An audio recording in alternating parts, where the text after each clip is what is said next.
یہ واقعہ آج سے 3,500 سال پہلے پیش آیا۔ فرعون کے ڈوب مرنے کے بعد سمندر نے اس کی لاش کو اللہ کے حکم سے باہر پھینک دیا تھا، جبکہ باقی لشکر کا کوئی نام و نشان نہ ملا۔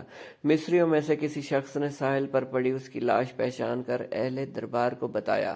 فرعون کی لاش کو محل پہنچایا گیا۔ درباریوں نے مثالیں لگا کر اسے پوری شان اور احترام سے تابوت میں رکھ کر محفوظ کر دیا۔ حنوط کرنے کے عمل کے دوران ان میں سے ایک غلطی ہو گئی تھی۔ فرعون کیونکہ سمندر میں ڈوب کر مرا تھا اور مرنے کے بعد کچھ عرصہ تک پانی میں رہنے کی وجہ سے اس کے جسم پر سمندری نمکیات کی ایک تہ جم گئی تھی۔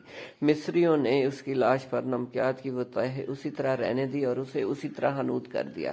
وقت گزرتا رہا، زمین و آسمان نے بہت سے انقلاب دیکھے جن کی گرد کے نیچے سب کچھ چھپ گیا، حتیٰ کہ فرعون کی حنوط شدہ لاشیں بھی زمین کی تہوں میں چھپ گئیں۔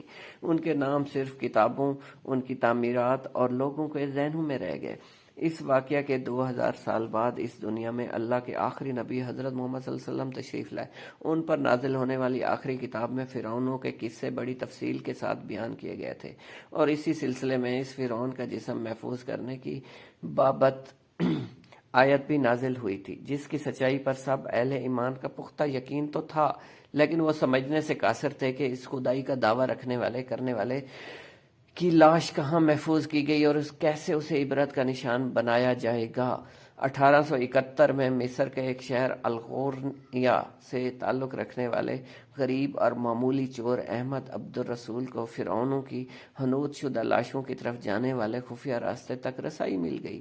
احمد عبدالرسول نوادرات چوری کر کے بیچا کرتا تھا۔ ایک دن وہ دریائے نیل کے کنارے کے قریب تبیسیہ کے مقام پر اس سلسلے میں پھر رہا تھا جب اسے خفیہ راستے کا پتہ چلا۔ وہاں وہ نوادرات کی چوری کے لیے ایک جگہ کھود رہا تھا کہ اس دوران اسے کچھ لوگوں نے پکڑ لیا اور پولیس کے حوالے کر دیا۔ وہ جس جگہ کو کھود رہا تھا وہاں سے ملنے والے راستے کی جب مسلسل کھدائی کی گئی، 1891 کو دوسری ممیوں کے ساتھ اسی کار کو ہونے والے فرعون کی لاش بھی مل گئی۔ اس کے کفن پر سینے کے مقام پر اس کا نام لکھا ہوا تھا۔ ان ممیوں کو ماہرین قاہرہ لے گئے، جہاں ان ممیوں کا تفصیلی سے جائزہ لیا گیا تو فرعون والی ممی پر جمی نمکیات کی تہ سے تصدیق ہو گئی، یہ وہی فرعون ہے جسے اللہ نے پانی میں غرق کر کے بدترین انجام سے ہمکنار کیا تھا۔ یہ بہت بڑا واقعہ تھا۔ اس کی تصدیق کے لیے دنیا بھر کے ماہرین آثار قدیمہ اور سائنسدان مصر کی طرف امٹ پڑے۔ مختلف سائنسی ٹیسٹ کرنے کے بعد دنیا بھر کے سائنسدانوں نے تصدیق کر دی کہ دوسری سب لاشوں کی نسبت صرف فرعون کی لاش پر ہی سمندری نمکیات کی تہ جمی ہوئی تھی۔ اس تصدیق کے بعد اسے فرعون کی لاش قرار دے کر عجائب گھر میں محفوظ کر دیا گیا۔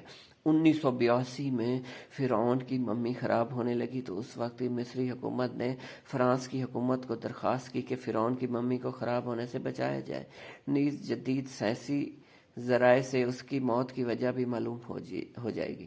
چنانچہ مصری اور فرانسیسی حکومت نے مل کر ممی کو فرانس لے جانے کا انتظام کیا۔ جب فرعون کی لاش کو فرانس پہنچایا گیا تو ایئرپورٹ پر اس دور کے فرانسیسی صدر بذات خود حکومت کے اعلیٰ عہدیداروں، تمام وزراء اور فوج کے افسران کے ساتھ استقبال کے لیے موجود تھے۔ فرعون کی لاش کا استقبال کسی عظیم زندہ بادشاہ کی طرح کیا گیا۔ فوجی دستے نے سلامی دی۔ فرعون کی ممی کو ماہر ڈاکٹروں کی ٹیم کے حوالے کیا گیا۔ اس ٹیم کی سربراہی ڈاکٹر مورس بکائے نے کی تھی۔ مائکروسکوپک ٹیسٹوں کے ذریعے ممی کے تمام اعضاء کا باریک بینی سے جائزہ لیا گیا تو معلوم ہوا کہ اس کی لاش اور جسم میں سمندری ذرات ابھی تک موجود ہیں اور موت کی وجہ بھی پانی میں ڈوبنے کی وجہ سے ہوئی تھی۔ ایک بادشاہ کی موت پانی میں ڈوبنے کی وجہ سے ہوئی، یہ ڈاکٹر مورس کے لیے حیران کن بات تھی۔ اس نے اس ممی کے بارے مزید جاننے کی کوشش کی تو اسے معلوم ہوا اس بادشاہ کی موت کے حالات مسلمانوں کے نبی حضرت محمد صلی اللہ علیہ وسلم پر اتری کتاب قرآن پاک میں تفصیل سے درج ہیں۔ اسے علم تھا کہ جہاں سے یہ لاش ملی ہے وہ ایک اسلامی ملک ہے، چنانچہ تجسس کے ہاتھوں مجبور ہو کر وہ مصر پہنچا۔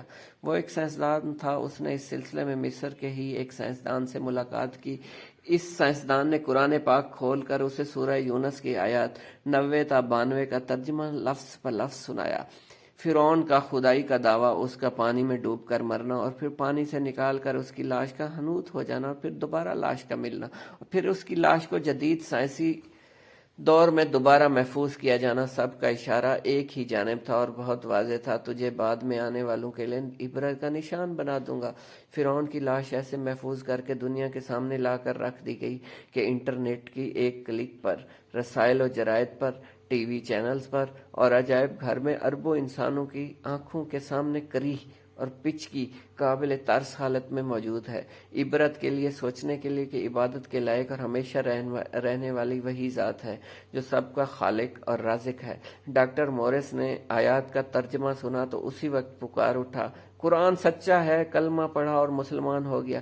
کروڑوں درود و سلام ہو حضرت محمد صلی اللہ علیہ وسلم پر، اہل بیت، امہات المومنین اور تمام صحابہ کرام رضی اللہ تعالی عنہ پر۔